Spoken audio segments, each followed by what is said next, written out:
Hi students, நீங்கள் சிக்ஸ்த்தில் இருந்தே உங்களுக்குன்னு ஒரு ஸ்டடி பிளானை ப்ராப்பராக பிளான் பண்ணுங்கள். அப்போ தான் உங்களால் எல்லா எக்ஸசைஸும் கவர் பண்ணவே முடியும். ஸோ எப்பவுமே பாசிட்டிவிட்டியாக இருங்க. அப்போ தான் உங்களால் மார்க்ஸ் ஸ்கோர் பண்ணுறதுக்கு இது ரொம்ப ஹெல்ப்ஃபுல்லாக இருக்கும்.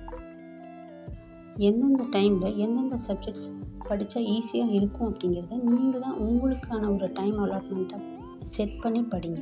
அப்போ உங்களுக்கு ஈஸியாக எல்லாமே மெமரைஸ் ஆக ஆரம்பிச்சிடும்.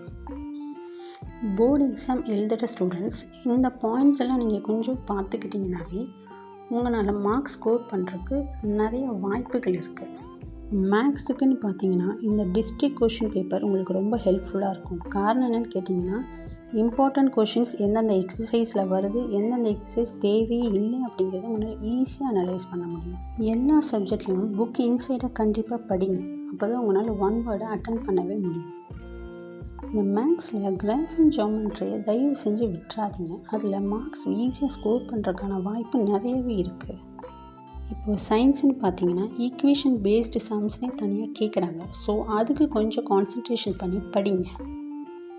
இப்போது தமிழ் அண்ட் இங்கிலீஷ் எடுத்துக்கிட்டிங்கன்னா கிராமர் பார்ட் ரொம்ப முக்கியம். ஏன்னா அந்த கிராமர் பார்ட் நியர்லி ஒரு 40 மார்க்ஸ்க்காவது கேட்பாங்க. ஸோ அதை நீங்கள் அட்டன் பண்ண ஆரம்பிச்சிட்டாலே மார்க்ஸ் ஈஸியாக எடுக்கிறதுக்கான ஒரு வாய்ப்புகள் ஜாஸ்தி இருக்குது. Thanks for watching my channel. Please share and subscribe.